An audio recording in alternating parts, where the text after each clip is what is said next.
Ladies and gentlemen, welcome to It's Rainmaking Time. This is Kim Greenhouse. We have an expert with 41 years of experience, someone who's written over 400 papers, who's probably the second most published person in the area of EMP.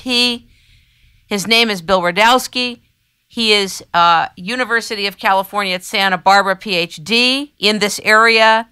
He began his career at the Air Force Weapons Lab in Albuquerque, New Mexico. He is an EMP Fellow and an IEEE Fellow or IEEE Fellow. He is the chairman of TC-5 High Power EM for IEEE. He is also the founder and president of Metatech in Goleta, California, that began in 1984. He is world-renowned for his expertise in electromagnetic pulse. Please welcome Bill Radasky to It's Rainmaking Time. Thank you so much for being here. You're welcome. I'm looking forward to it.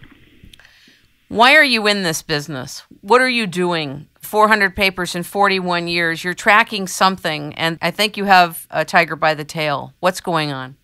Well, during the Cold War, unfortunately, we had a situation where the United States and the Soviet Union were pointing a lot of nuclear weapons at each other, and one of the really important aspects of defending against a surprise nuclear attack is to protect our systems against high-altitude EMP. So an awful lot of work was done early on to protect important military systems from this threat. And over the years, this has developed more to now concern against terrorist attacks and defending our country and our infrastructure from these threats. What do you do at Metatech? Well, we're a research corporation, so we work with our customers, which are either the government or commercial companies, who are looking for methods to protect themselves against both the high-altitude EMP, which is a very low probability threat, but more commonly today, we're looking at protecting against criminals and terrorists who use electromagnetic weapons to damage computers or to breach security systems. I just spoke with your colleague. We just did a show before this one, and he was sharing about geomagnetic storms being on the table of concern for EMP bursts. But your area is more in the EMP concern related to terrorist attacks and the misuse of this.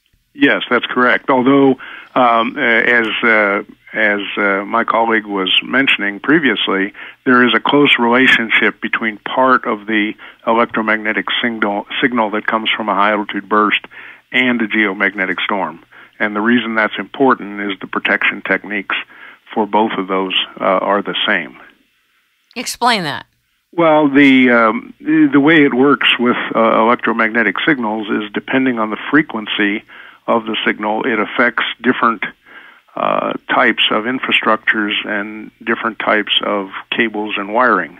Basically, the highest frequencies work more like a radio and affect small objects, create signals in the radios, but the very low frequency radiation, electromagnetic radiation, creates problems for very long wired cabled systems like the power system, and therefore that aspect is the same for both the geomagnetic storm and the low frequency part of the high altitude EMP. Are you well received in what you're doing? Well, I think by my colleagues I am, but one of the problems with working in an area that we hope we will never have to deal with, the use of nuclear weapons or electromagnetic weapons, it's something people don't like to think about, so sometimes people don't receive the subject very well. But we try to be understanding when I'm asked to give a presentation at a conference to make sure people understand that we're doing this to protect against the effects so they may not happen. What is the IEEE Society? It's the International Electrical and Electronics Engineers. It's a worldwide society that started in the United States, but now has spread throughout the world, and it has, I think, 38 or 39 subgroups. They're actually called societies Electromagnetic Compatibility, EMC Society is one of those, and I'm active in that area. Another Power Energy Society, PES, I'm also active in, and a third one, Antennas and Propagation. They all have in common interest in electromagnetics, so that's why I belong to those three societies. Do they get it? Do they get it, what you know? In the EMC Society, we receive papers every year and to be published, and also papers at conferences dealing with these problems. So it's and many of these papers come from all over the world. Today, we find Russian scientists, Chinese scientists, those from Germany, England, Sweden, in addition to the United States, publishing many papers. On your site, it talks about applied power solutions, division, and geomagnetic storm forecasting, transient test capability, intentional EMI. You have also something called EE-SEAL, EMI, and transient suppressors. So do power companies buy devices from you, or how does this work? In the past, we did make the EE-SEAL product. It's now, we spun that off, and it's a separate corporation which we cooperate with. It's the Quell Corporation, Quell. They're in Albuquerque. But we started the business, and we later spun them off. But they are very active in selling protection to customers on cables and wiring. These are filters that are put in to the connectors to remove the noise and the impulses that come from different threats, not just EMP, but the day-to-day noise and so forth. The Applied Power Solutions Division, we have suspended work in that area, unfortunately, because anything dealing with space weather seems to be 11-year cycle problem. People are interested when the big storms are occurring, but they're not in between. So it's difficult to organize a business on that basis. But we're still interested. We still do research in that area. Is there any type of devices or products people can have at their homes? I guess if the grid goes down, it doesn't really matter what they have. Well, you can have an uninterruptible power source, a UPS. A lot of people have those anyway in areas where their power may go out periodically, but that'll only help you for a few hours typically. Some people who live in rural areas who maybe have unreliable power, they will have a generator with some fuel to keep themselves going so that they don't lose their freezer, for instance. Will walkie-talkies work after an EMP? Most likely they will, depending on their frequency that they're being used. I would say the higher the frequency of operation, the less likely you'll have a problem.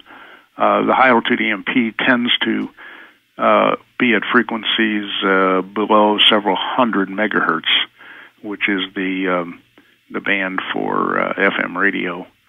So once you are below those frequencies, you're more susceptible to EMP. So AM radios and so forth may have some difficulty, but in general, small devices like a cellular phone and so forth should not have a problem. Of course, the cellular network may not be operating afterwards because of the large towers and the computers that operate them. And what about ham radio? Ham radio probably has the biggest problem because at least those that are operating in the HF band, because that's the heart of the EMP band. So those folks should be looking at, in addition to surge arresters for lightning, they should be looking at some protection for EMP, which means a different type of surge arrestor. But it's certainly something that can be dealt with.